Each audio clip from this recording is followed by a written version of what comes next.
Entity की class. आज हम नया टॉपिक स्टार्ट करेंगे, एजुकेशन साइकोलॉजी, चैप्टर नंबर 6।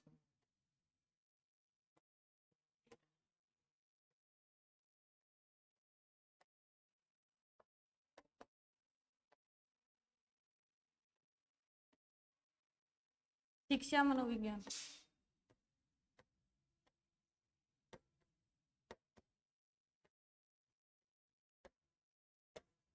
सबसे पहले इसके बारे में बेसिक बात करेंगे। पहले मनोविज्ञान एक अलग विषय होता था और शिक्षा अलग विषय होता था। शिक्षा का अर्थ क्या था? सीखने और सिखाने की प्रक्रिया।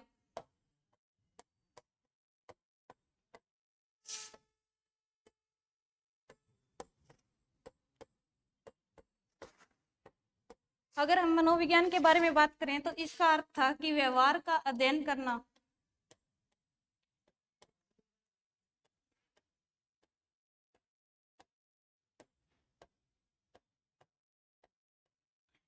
जब इन दोनों को एक साथ मिलकर इसका अलग विषय बनाया गया, शिक्षा मनोविज्ञान, तो इसके अंदर क्या परिभाषा देने जाने लगी कि शिक्षण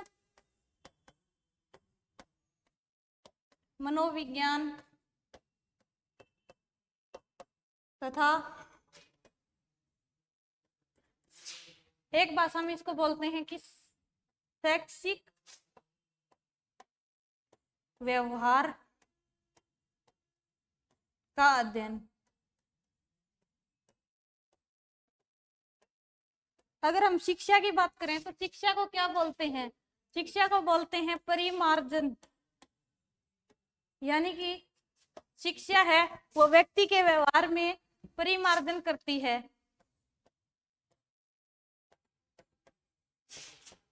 यानी व्यक्ति के व्यवहार में बदलाव कौन करती है? शिक्षा। अगर आपसे ऐसा प्रश्न पूछा जाता है कि व्यक्ति के व्यवहार में परिमार्जन कौन करती है, तो उसका उत्तर होगा शिक्षा। शिक्षा और मनोविज्ञान एक नए विषय के रूप में उभर कर आए हैं, लेकिन शिक्षा मनोविज्ञान एक प्राचीन विषय नहीं है, यानी कि इसका इतिहास ज्यादा पुराना नहीं है। अब इसके अंदर जो परिभाषा है वो मुख्य परिभाषा है जो एक मनोवैज्ञानिक हुए हैं ट्रो। उन्होंने क्या कहा है कि शिक्षा मनोविज्ञान है वो शैक्षिक परिस्थितियों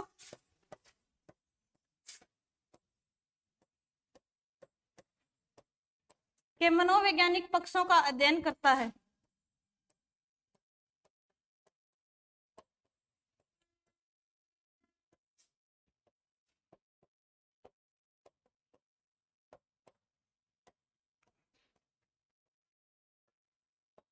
यानी जो हमारे मनोवैज्ञानिक थे ट्रो, उन्होंने बताया कि शिक्षा मनोविज्ञान जो है वो शैक्षिक परिस्थितियों के मनोवैज्ञानिक पक्षों का अध्ययन करता है। यानी जो शिक्षक की जो भी परिस्थिति होती है उसके जो भी मनोवैज्ञानिक पक्ष हैं उनका अध्ययन कौन करता है? हमारा जो विषय है शिक्षा मनोविज्ञान, वो इनका अध्ययन करता है। एक दूसरे हमारे मनोवैज्ञानिक थे क्रो एंड क्रो। क्या नाम था? Crow and crow. उन्होंने शिक्षा मनोविज्ञान की क्या परिभाषा दी? उन्होंने कहा कि व्यक्ति अपने जन्म से लेकर वृद्धावस्था तक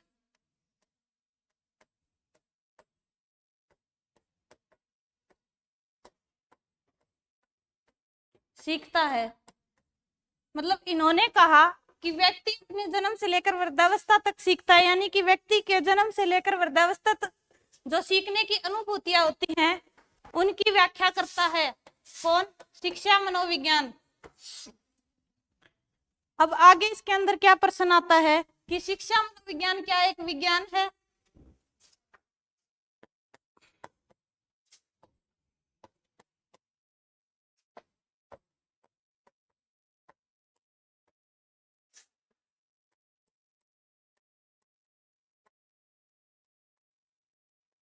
अब जो हमारे मनोवैज्ञानिक रहे हैं उन्होंने शिक्षा मनोविज्ञान जो विषय है उसके अंदर बहुत सारी वैज्ञानिक विधियों का प्रयोग किया है। अब कोई भी जो वैज्ञानिक विधि होती है उसके मुख्य चरण होते हैं। इसके अंदर वैज्ञानिक विधि के मुख्य 5 चरण बताए गए हैं।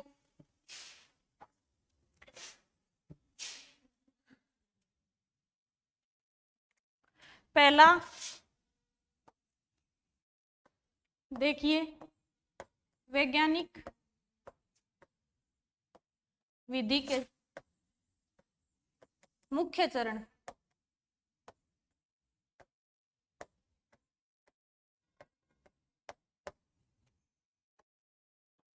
इसके अंदर एक नंबर पर बताया कि निरीक्षण करना। निरीक्षण का अर्थ होता है किसी भी चीज की जांच करना, अवलोकन करना। दूसरा इसके अंदर बताया इन्होंने कि निरीक्षण को रिकॉर्ड करना।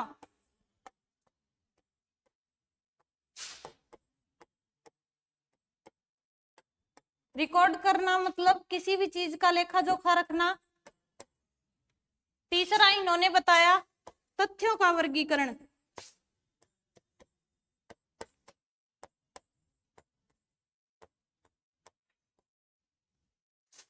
चौथा इन्होंने बताया विश्लेषण या सामान्यीकरण।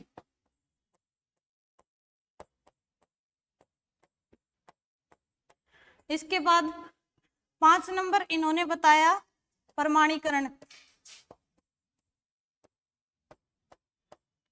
अब इसके अंदर आप देखेंगे कि पहला निरीक्षण करना यानी किसी भी चीज की जांच करना, उसका अवलोकन करना, ये वैज्ञानिक विधि का पहला चरण है।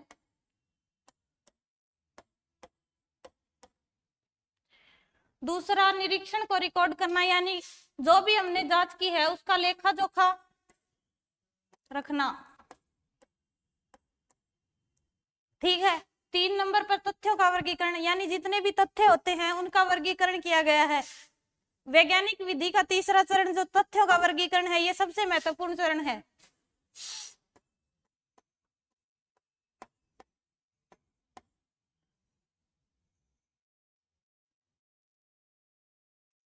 चार नंबर पर आप देखेंगे विश्लेषण या सामान्यीकरण।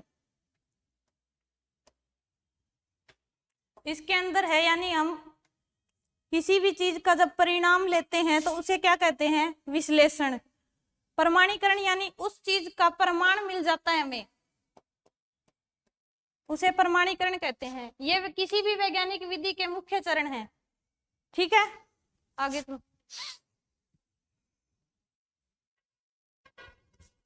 आगे आता है शिक्षा मनोविज्ञान और शिक्षा प्रक्रिया या फिर शिक्षा मनोविज्ञान का शिक्षक को लाभ।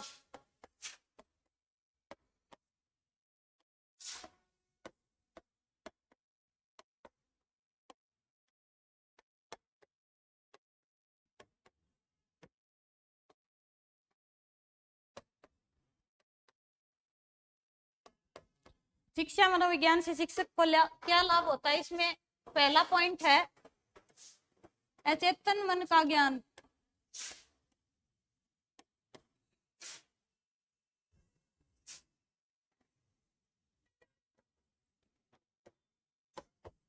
यानी कि अचेतन मन के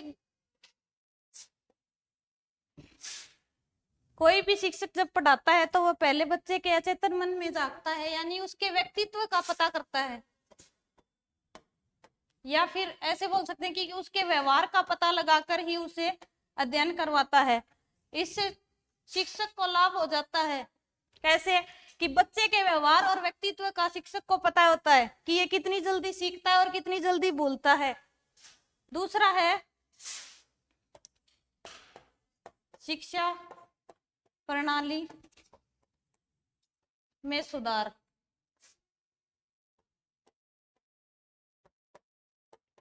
तो शिक्षा मनोविज्ञान के विकास से पुरानी जो शिक्षा प्रणाली थी उस पर काफी प्रभाव पड़ रहा है, लेकिन पुरानी जो शिक्षा प्रणाली थी वो वर्तमान में हमारे काम नहीं आ सकती, क्योंकि पुराने टाइम में बच्चों को खेल निधि के द्वारा पढ़ाया जाता था, लेकिन वर्तमान में ऐसा संभव नहीं है।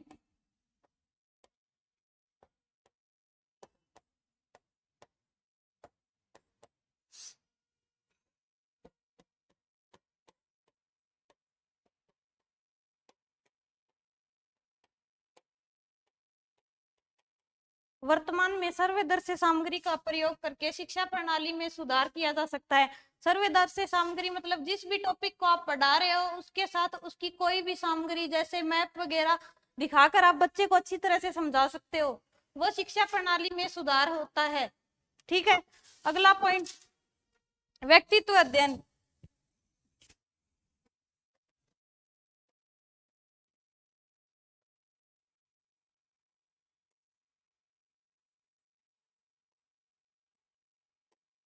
व्यक्तित्व अध्ययन का मतलब है कि बच्चे का कितना विकास हो रहा है, उसकी विकास की क्या दशा है, वो कितनी जल्दी विकास करता है या फिर वो विकास कर भी रहा है या नहीं।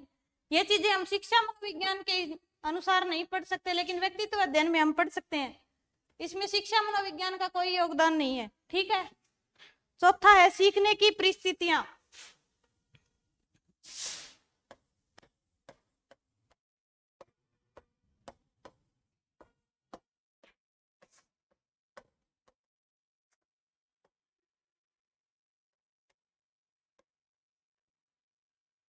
सीखने की परिस्थिति का मतलब है कि जो भी वैज्ञानिक अध्ययन होता है, जैसे हमने वैज्ञानिक विधि के मुख्य 5 चरण पढ़े थे, वैसे ही वैज्ञानिक अध्ययन यानी हर वैज्ञानिक विधि का प्रयोग लेकर हम वैज्ञानिक अध्ययन कर सकते हैं। हम किसी भी परिस्थिति में उस चीज को सीख सकते हैं, वो हमारे ऊपर डिपेंड करता है। ठीक है, और इसका लास्ट पॉइंट है समायोजन।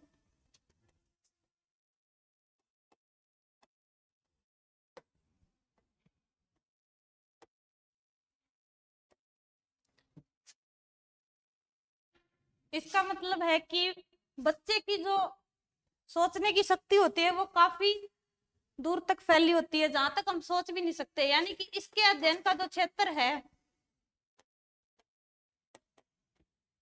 वो काफी विस्तृत है।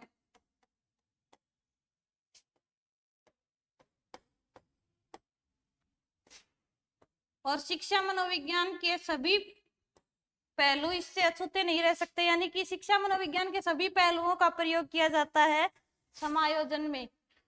जो बच्चे की सोचन शक्ति होती है ना, वो बहुत ज्यादा दूर तक होती है, जहां तक हम सोच भी नहीं सकते वहां तक बच्चा पहले ही सोच लेता है। इसी के अंदर समायोजन के अंदर आएगा कि अध्ययन का क्षेत्र काफी विस्तृत होता है।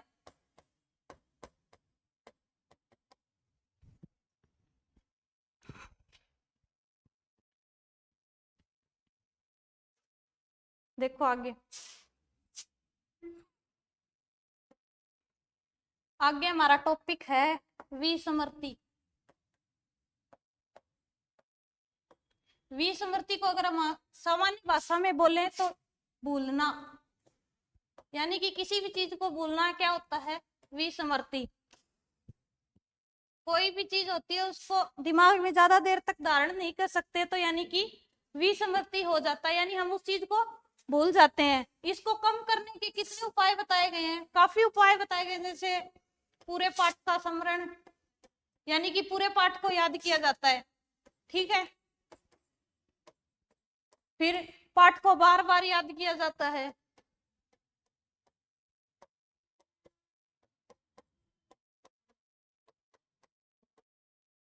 समय अंतराल से याद किया जाता है, कि यानी कुछ समय का ब्रेक लेके उसके बाद फिर से हम उसी पाठ को याद करते हैं। इसे कहते हैं कि समय अंतराल से फिर से याद करें पाठ को।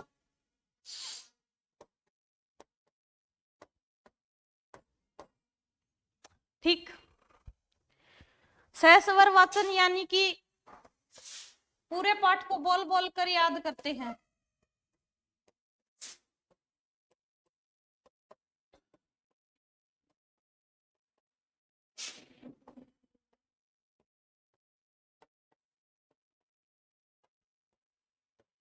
एक हमारे मनोवैज्ञानिक थे वुडवर्थ, उन्होंने इसके बारे में क्या कहा, सहस्वर वाचन के बारे में, कि सक्रिय विधि,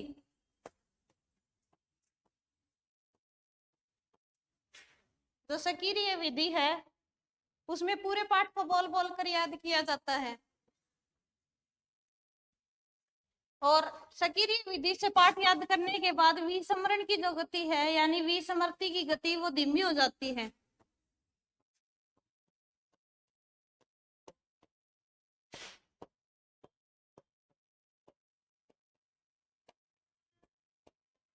इस बात को इंपॉर्टेंट लगाना। एग्जाम में ऐसे ही पूछते हैं कि यह कथन किस मनोवैज्ञानिक का था कि सक्रिय विधि से विषमर्ती की गति धीमी हो जाती है, तो ये हमारे मनोवैज्ञानिक वुडवर्थ ने कहा था। पाठ का अधिक बार स्मरण करके, पूरे पाठ का स्मरण करके, समय अंतराल से याद करके, या फिर उसी पाठ को बार बार याद करके विषमर्ती की गति को क्या किया जा सकता है, धीमा किया जा सकता है। अब इसके बाद क्या आता है कि पूरे पाठ को अधिक देर तक स्मरण रखने का विचार।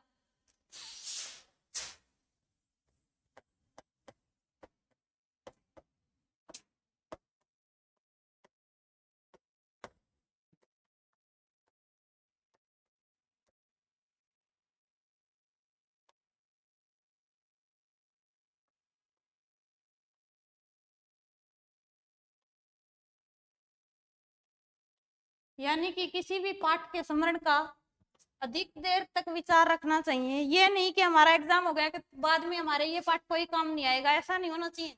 ऐसा करोगे तो याद ही नहीं होगा। फिर बालक का स्मरण करने में ध्यान, यानी बालक का जो ध्यान है वो एक ही जगह केंद्रित होना चाहिए।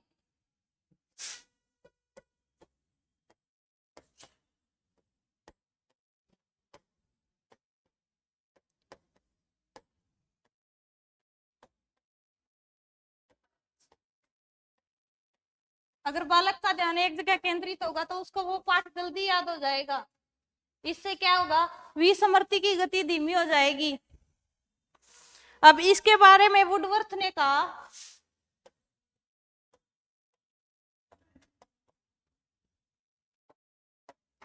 बालक जितनी जल्दी सीखता है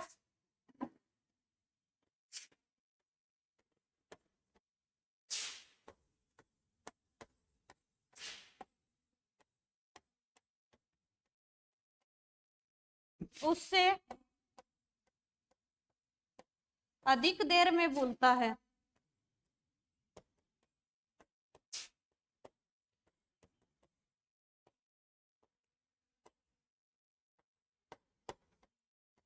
यानी कि जितनी जल्दी ध्यान एक केंद्रित करके बालक जो चीज जितनी जल्दी सीखेगा वो उससे अधिक देर में भूलेगा।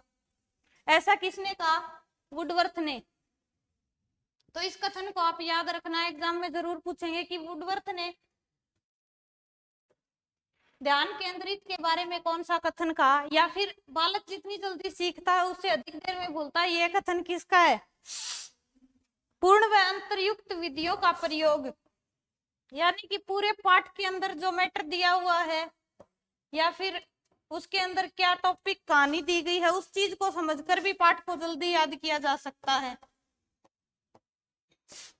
ये हमारी पूर्ण व अंतरयुक्त विधि है। ठीक है। अब इसके बाद जो दिया है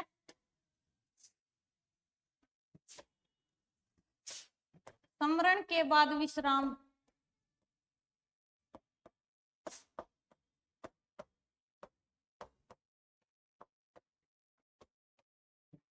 यानी कि कोई भी चीज को याद करने के बाद विश्राम जरूर करना चाहिए, यानी कि रेस्ट। एक पाठ को याद करने के बाद अगर आप 10 मिनट का ब्रेक लेते हो तो उसके बाद फिर से आके उसी पाठ को याद करोगे तो वो जल्दी याद हो जाएगा। पाठ की पुनरावृत्ति, यानी एक ही पाठ को बार बार पढ़कर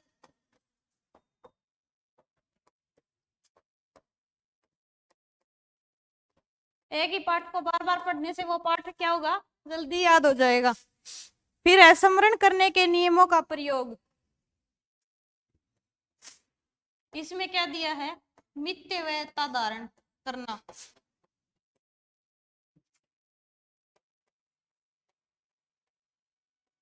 और ये किसने कहा था, वुडवर्थ ने।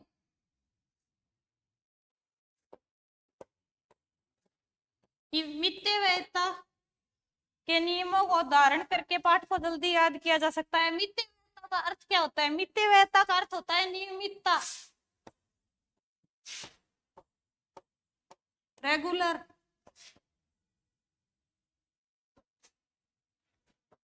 यानी किसी भी चीज को अगर आप बार बार याद करोगे, रोजाना याद करोगे तो वो क्या होगा, मित्यवयता धारण करने का नियम।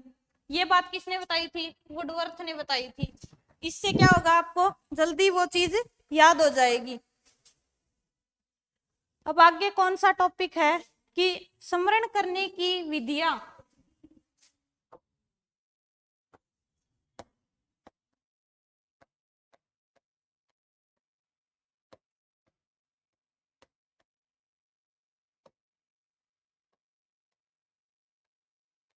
इसका मतलब है कि याद करने की विधियां। इसके अंदर कई विधि बताई है इन्होंने। पहली खंड विधि, यानी टुकड़ों में बांटना। किसी भी पाठ को हम टुकड़ों में बांटकर याद कर सकते हैं। इससे क्या होगा, वो हमें जल्दी याद हो जाएगा। ये क्या है, स्मरण करने की विधि। फिर प्रगतिशील विधि।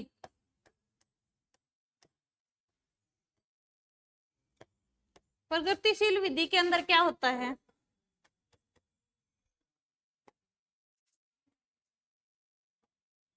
कि जब हमने इनको खंडों में बांटकर अलग अलग पाठ को याद किया, तो हमने पहले खंड को याद किया, उसके बाद दूसरे को, फिर तीसरे को और फिर चौथे को। प्रगतिशील विधि में क्या होता है कि पहले 1 2 3 खंडों को याद किया, फिर और तीनों खंडों को एक साथ याद किया। ऐसे ही फिर दूसरे, तीसरे और चौथे खंड को याद किया और फिर इन तीनों को एक साथ याद किया। इसे क्या बोलेंगे, प्रगतिशील विधि। यानी कि विद्यार्थी की क्या होगी, प्रगति। इसी क्या बोला, प्रगतिशील विधि। फिर है अंतरहीन विधि।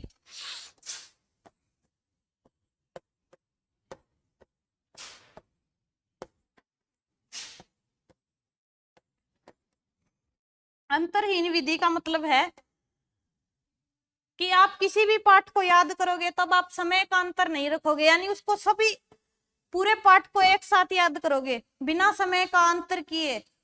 उसे क्या बोला, अंतरहीन विधि। फिर है निष्क्रिय विधि। पिछला विसमृति का टॉपिक किया, उसमें हमने पढ़ा सक्रिय विधि। सक्रिय विधि क्या थी कि किसी भी पाठ को बोल बोल कर याद करना। निष्क्रिय विधि क्या होगी कि किसी भी पाठ को मन में बोलकर याद करना। सक्रिय विधि की उल्टी होती है ये विधि, निष्क्रिय विधि, यानी किसी भी पाठ को मन में बोलकर याद करना। अब आपको एक चीज याद रखनी है कि सक्रिय विधि और निष्क्रिय विधि दो बताई। सक्रिय विधि के बारे में किसने बताया था, वुडवर्थ ने। अब ये देखो निष्क्रिय विधि, स्मरण करने की विधियों में निष्क्रिय विधि है जो मन में बोलकर याद करना। ठीक है, आगे देखो। रटने की विधि, सबसे फेवरेट विधि होगी आपकी रटने की विधि।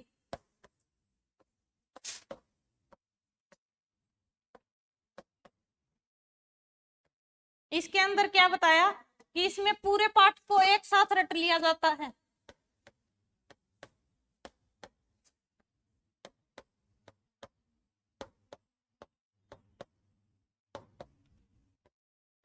लेकिन रटा हुआ ज्यादा देर याद नहीं रहता, तो ऐसा करना नहीं है। इसमें बताया है सिर्फ कि एक विधि ये होती है स्मरण करने की कि पूरे पाठ को एक साथ रट लिया जाता है, उसे क्या कहते हैं, रटने की विधि। ठीक है, 6 नंबर है क्रिया विधि।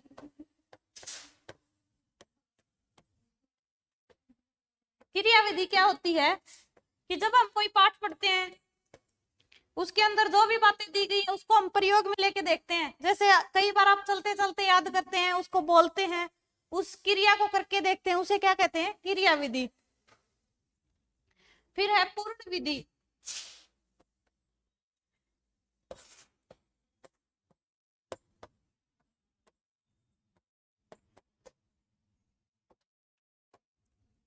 पूर्ण विधि के अंदर क्या होता है कि पूरे पाठ को शुरू से अंत तक पढ़ा जाता है।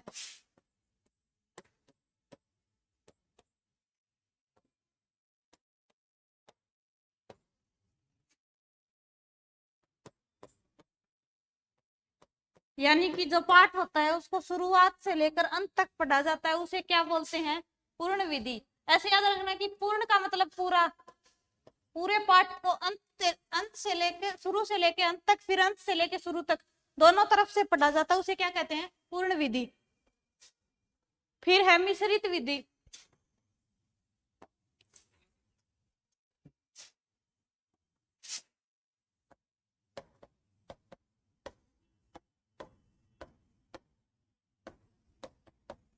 अब मिश्रित को मतलब थाने बेरो होगा, मिश्रित को मतलब है कि दो चीज मिलकी जो चीज बने ने उन बोला है मिश्रित। तो यह विधि भी दो दो बनी है, एक तो खंड विधि और पूर्ण विधि।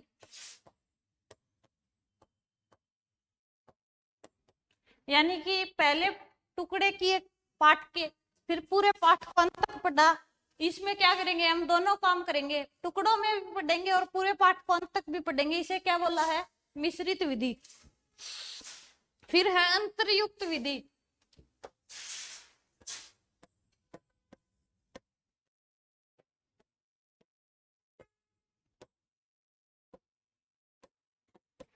अंतरयुक्त का मतलब है कि हम कोई भी पाठ पढ़ रहे हैं तो उसमें हम समय का अंतर कर सकते हैं। जैसे अभी हमने एक पाठ पढ़ा, फिर उसके बाद हम कुछ समय के लिए उसको छोड़ देंगे। वो अंतर कितना? 1 मिनट का भी हो सकता है, ठीक है, या फिर 24 घंटे का भी। ठीक, आ कोनी के 1 साल धरे ही रखो भी नहीं, इतना अंतर कौन करनो, या फिर 1 मिनट या 24 घंटे। इसके बाद सैकिरीय विधि।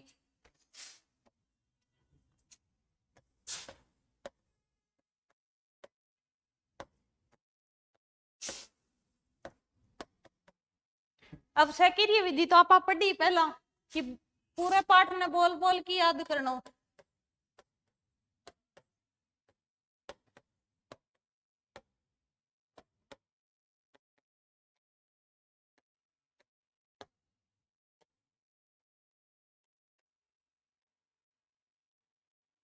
इनको एक और नाम हो जो थारे याद हो तो, सहस्वर वाचन।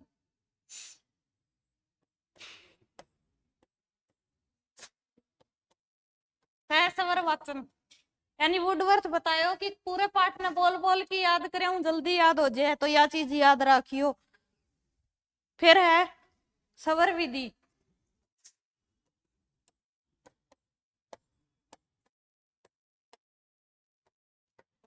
सवर विधि में क्या है कि पूरे पाठ ने लय के सेती पढ़ियो जा है।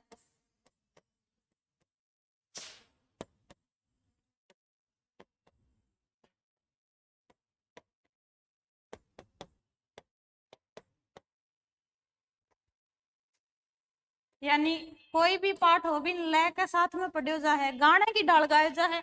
तो छोटा बच्चा के है, छोटा बच्चा ने ई में ही आनंद आवे कि सवर विधि यानी पूरे पाठ को लय के साथ गाया जाता है, तो आ चीज याद रखियो।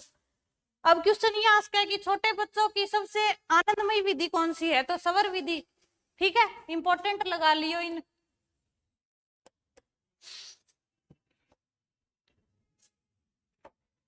आगे देखो, निरीक्षण विधि।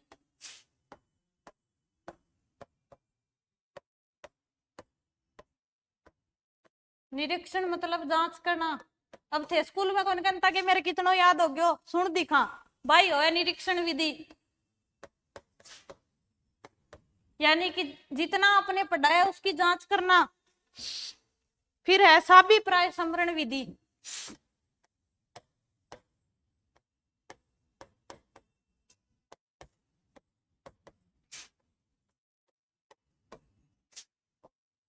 ए विधि के अंदर क्या हुआ है? ए विधि के अंदर हुआ है कि बच्चों पढ़ रहे है तो बी के मन में नहीं संकल्प होना चाहिए कि अपन याद ही करना है, या नहीं वो पढ़ रहे हो तो टाइम पास कर रहे हो, इन्हें भी ना ध्यान जा रहे हो है। संकल्प होना चाहिए भी के मन में, या फिर दृढ़ निश्चय। अगर बच्चे के मन में संकल्प या दृढ़ निश्चय होगा तो उसको पाठ क्या होगा? जल्दी याद होगा। साभिप्राय स्मरण विधि। फिर है विचार साचर्य की विधि।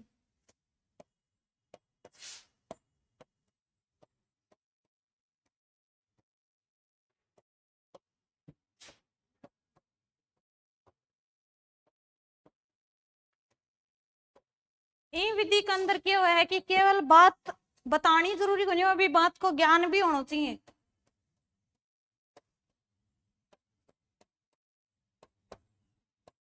विचार साचरी की विधि में क्या होगा कि एक टीचर पढ़ा रहे हो और स्टूडेंट पढ़ रहे हैं, तो टीचर बनने पूछेगा कि आज क्या पढ़ाना है, तो वह भी बता सके कि आज मैं यो टॉपिक पढ़ाऊंगा, यो कौन पढ़ा, बिन के बोले विचार साचर्य की विधि।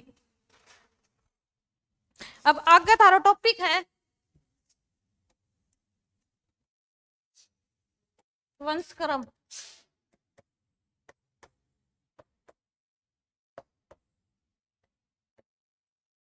ठीक है, यानी हेरिडिटी। अब 10th क्लास में थे इनको नाम सुने होगा, हेरिडिटी, वंशक्रम, मेंडल आरो सिद्धांत, ये चीज पढ़ी होगी, यही चीज अठे पढ़ांगा। अब वंशक्रम जो जीव वैज्ञानिक था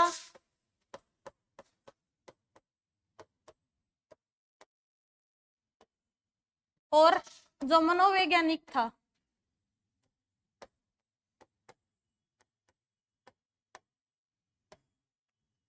जो जीव वैज्ञानिक और मनोविज्ञान दोनों था, आणि दोनों बन पर नियम और सिद्धांत दिया है। क्यों? वो बड़ा इंटरेस्टिंग सब्जेक्ट लग गया कर तो इनने।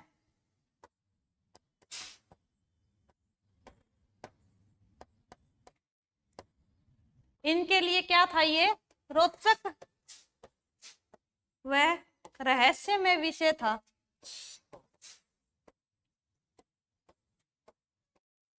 ठीक है, सारा जीव वैज्ञानिक और मनोवैज्ञानिक था, उड़ान पे सिद्धांत दिया था। ठीक, और कुछ नियम बताया। जन में तो आप 5-6 नियम पढ़ांगा, ज्यादा कौन पढ़ा। ठीक है, तो पहला नियम क्या था, समानता को नियम।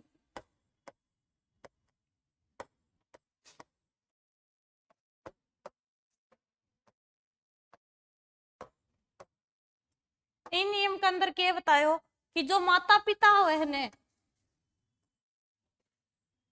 उनकी संतान भी उनके समान ही हो है, यानी रंग रूप में, बुद्धि में, स्वभाव में, दिखण में, हर तरह से माता पिता के समान ही हो है संतान। अब एक जीव वैज्ञानिक होया जिनको नाम थो सारेंसन।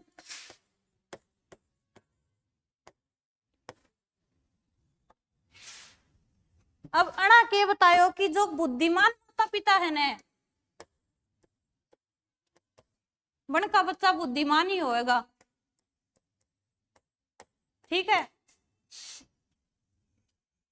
और जो साधारण माता पिता है उनका बच्चा साधारण होगा।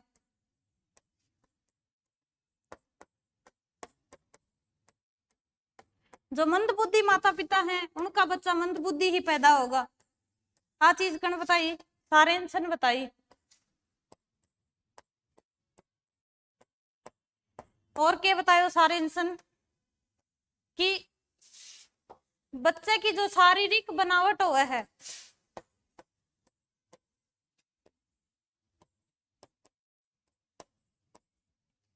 यानी बच्चे की जो शरीर की बनावट हुआ है वह भी एकदम अपने माता पिता जैसी होएगी।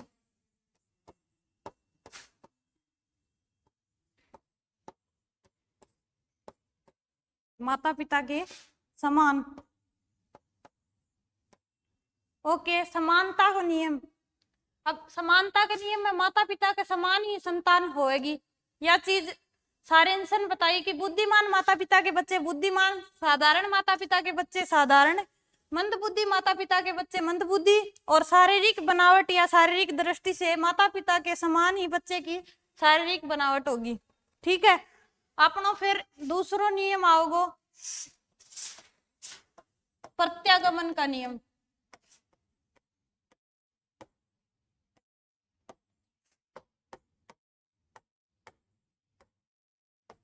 यानी कि प्रत्यागमन के नियम में क्या बतायो कि जो माता पिता हुए नी, बन को जो बच्चों है उनमें माता पिता तो विपरीत गुण पाया जाएगा, यानी जैसा उनका माता पिता है वैसा वह को नहीं हुआ, उनमें कुछ विपरीत ही गुण पाया जाएगा। समानता के नियम में तो क्या हो, समान आ, लेकिन इसमें क्या होगा, विपरीत गुण पाया जाएगा। ठीक है, फिर है बीज कोश की निरंतरता का नियम।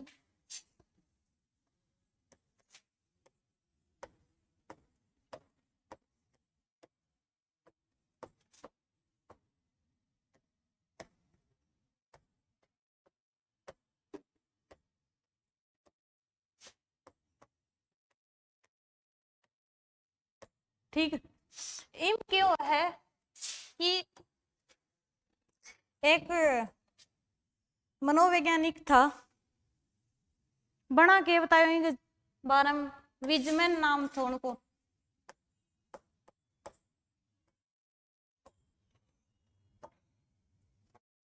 यानी जो ये बीज कोश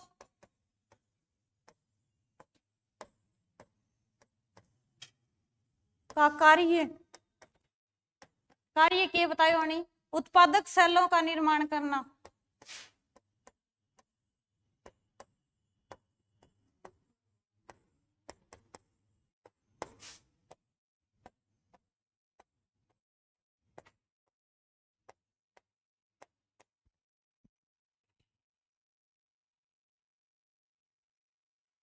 विजमैन के कहो कि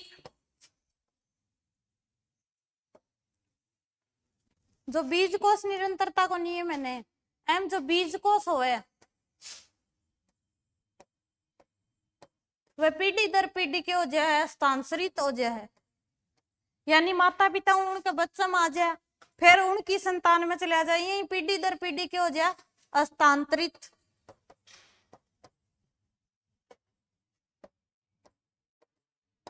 यानी तारे दादाजी थे तारे माता पिता में, फिर थारी जो संतान होगी उनमें। यानी बीज कोश की निरंतरता, यानी कि पीढ़ी दर पीढ़ी हस्तांतरित को नियम यही है, बीज कोश की निरंतरता चलती रहती। यानी पहले इस पीढ़ी में, फिर दूसरी में, फिर तीसरी में, ऐसे चलता रहता है। यही है अपना बीज कोश की निरंतरता को नियम। बस नाम याद रख लियो थे। ये जीव वैज्ञानिक था विजमैन।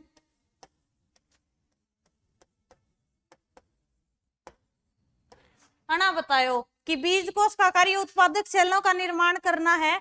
बीज कोश पीढ़ी दर पीढ़ी हस्तांतरित होता रहता है। ठीक है, अगलो देखो, विभिन्नता का नियम।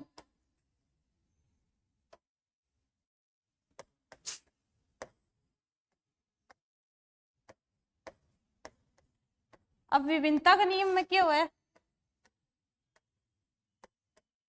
कि कोई भी माता पिता की संतान है, यानी थे और थारा भाई बहन जो भी है, ठीक है, कोई भी माता पिता के दो संतान हुए, वे देखने में एक समान है, लेकिन बुद्धि,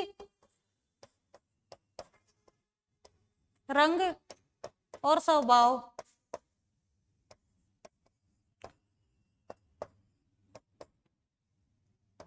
इनमें विभिन्नता पाई जाती है।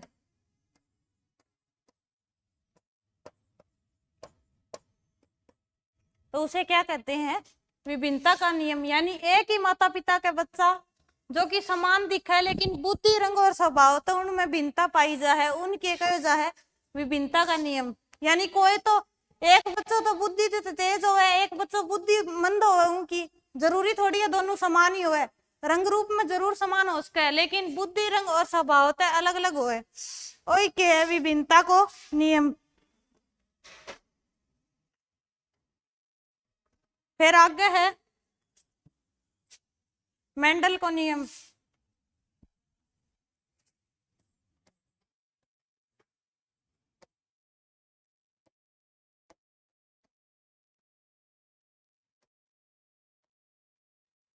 अब मेंडल का नियम में एक बात कही मेंडल कि जो वर्ण संकर प्राणी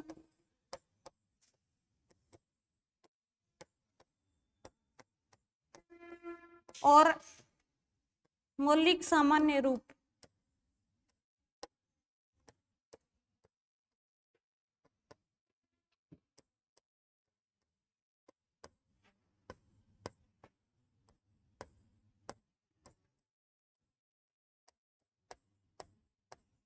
यानी कि वर्ण संकर प्राणी को मतलब क्यों है, यानी जो अपने घर का को रंग है नहीं वही रंग अपने में संक्रमित हो जाए, यानी ऑटोमेटिक वही रंग हो जाए अपना।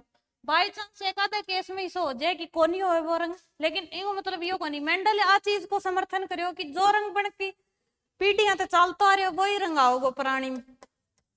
एक और चीज क्या बताई मेंडल कि मौलिक सामान्य रूप की ओर अग्रसर होता है प्राणी। यानी मौलिक सामान्य रूप क्यों है कि अपने घर का की जो भी आदत है, बन को कल्चर है, यानी उनको व्यवहार उनकी रीति रिवाज जो भी परंपरा है उनका नहीं प्राणी ज्यादा अग्रसर हुआ है। एंड के बतायो मौलिक सामान्य रूप की ओर अग्रसर होता है। अब मेंडल एक प्रयोग करो, बी प्रयोग में पहला मेंडल मटरा पर प्रयोग करो, लेकिन वह चीज अपन पढ़नी कोनी, आपने कौन दे रखी, अपन के मेंडल एक चूहा पर प्रयोग करो। ठीक है, बीम के करो सफेद और जो काला चूहा था ने उनने एक साथ रखो। ठीक, सफेद चूहा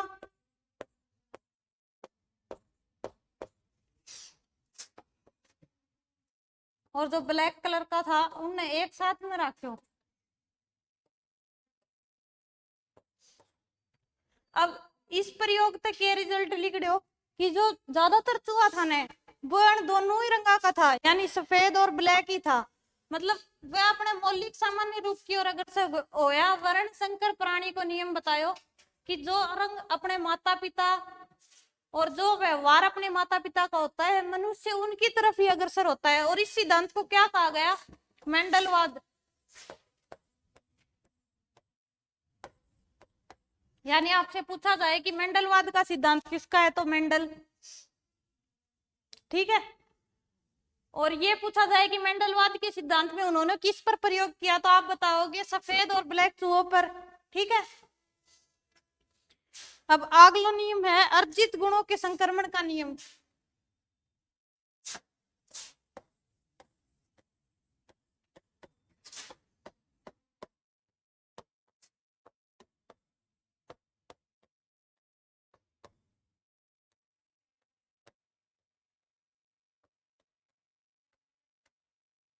ठीक है, एम के बतायो कि जो माता पिता हुए बना अपनी जिंदगी में जितना भी गुण अर्जित करे हैं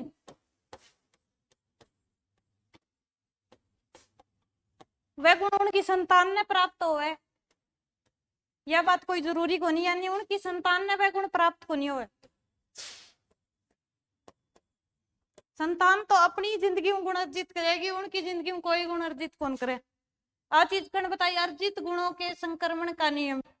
ठीक है, तो ये 6 नियम इसके अंदर। वंशक्रम का सिद्धांत में कितना नियम, 6। अब अनुसारण एक बार रिवाइज कर लो। देखो पहलो के हो समानता का नियम, यानी जो माता पिता हो बनकर समान ही क्या होगी, उनकी संतान होगी। ठीक है,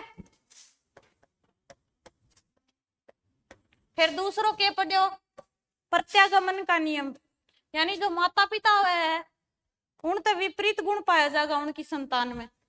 ठीक है, में क्या हो समान गुण, में विपरीत गुण पाया जाएगा।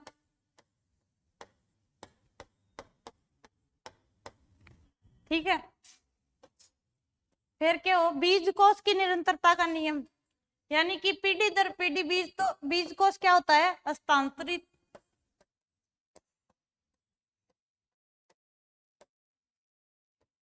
यह चीज याद रखनी है। और फिर बताओ विभिन्नता का नियम,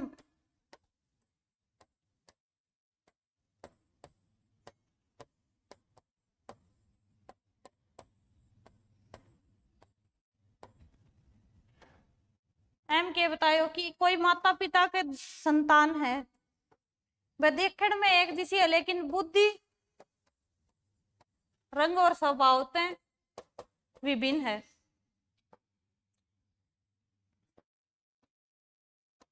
यानी एक ही माता पिता की संतानों के भी उनमें विभिन्नताएं पाई जाती हैं, उसे क्या कहा, विभिन्नता का नियम। फिर के पढ़ो आपा मेंडल, मेंडल का नियम। इन तो ते इंपॉर्टेंट लगा लियो, मेंडल तो पेपर में आके रह गो चाहे हो जियो। अणके करो चूहा पर प्रयोग करो, काला और सफेद चूहा था उनने एक साथ में रखो। फिर के बतायो कि जो अपने मौलिक सामान्य रूप की ओर अग्रसर होते हैं।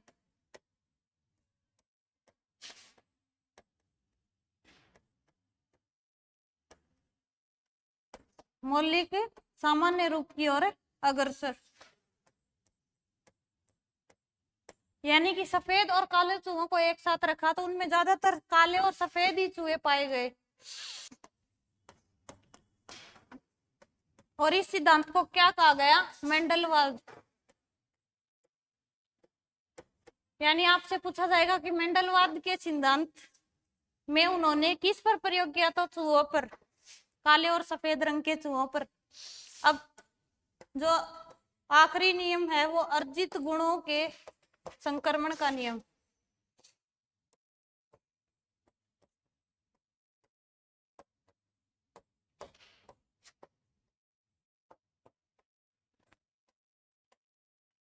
इसके अंदर क्या बतायो कि जो माता पिता का जो गुण हुए है, जो अपने जीवन में माता पिता गुण अर्जित करे वह उनकी संतान ने प्राप्त होनी हो। यानी जो भी माता पिता की जिंदगी में उन्हीं गुण अर्जित करे ही वह उनकी संतान में को नहीं आवे। ठीक है। फिर आप एक अंदर दो जीव वैज्ञानिका के बारे में पढ़ो।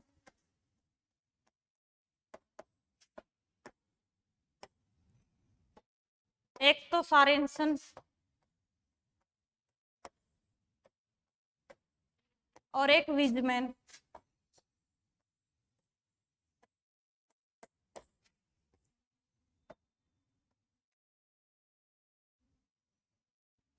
अना क्या पे बतायो? समानता को नियम पे।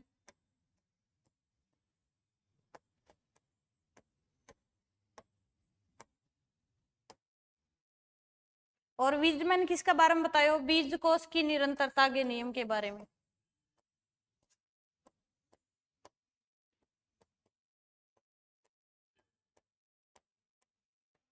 अब था नहीं है पूछेगा कि किस वैज्ञानिक का संबंध कौन से नियम से है। ठीक है। सॉरेनसन को संबंध कौन से नियम से? तो उसमें यो ऑप्शन भी आओगे और बाकी ऑप्शन भी आओगे, लेकिन था नहीं है याद रखना। सॉरेनसन की बात कही कि बुद्धिमान माता पिता के बच्चे बुद्धिमान, साधारण माता पिता के बच्चे साधारण और मंद बुद्धि माता पिता के बच्चे मंद बुद्धि होते हैं। यह बात सॉरेनसन कही, समानता के नियम। और विजमैन के कही कि बीज कोष है वो पीढ़ी दर पीढ़ी हस्तांतरित होता है। तो ध्यान दोनों याद रखियो।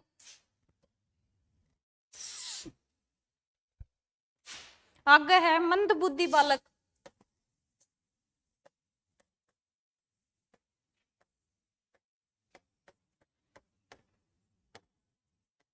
यानी कि मंद बुद्धि बालक से आप क्या समझते हैं?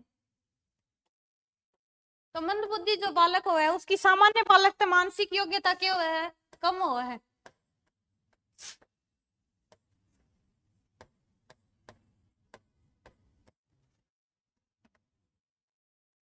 सामान्य बच्चे तो मानसिक योग्यता उसकी कम पाओगी, उसकी जो बुद्धि लब्धि है वह भी सामान्य बच्चे तक कम पाओगी। यानी उसमें जो सोचने की, विचार करने की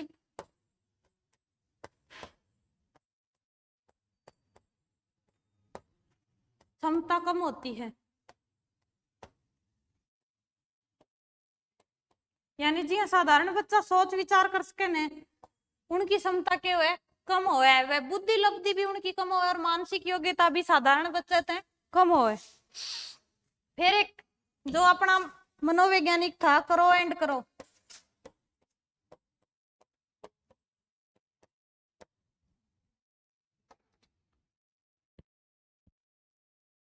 है ना, के बतायो कि जिन बच्चों की बुद्धि लब्धि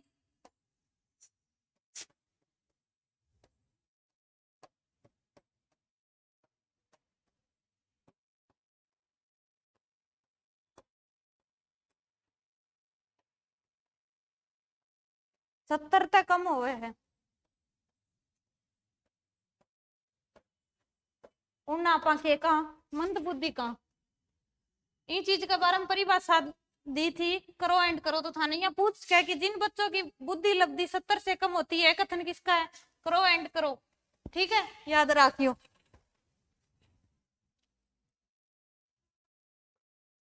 देखियो, चेक करियो।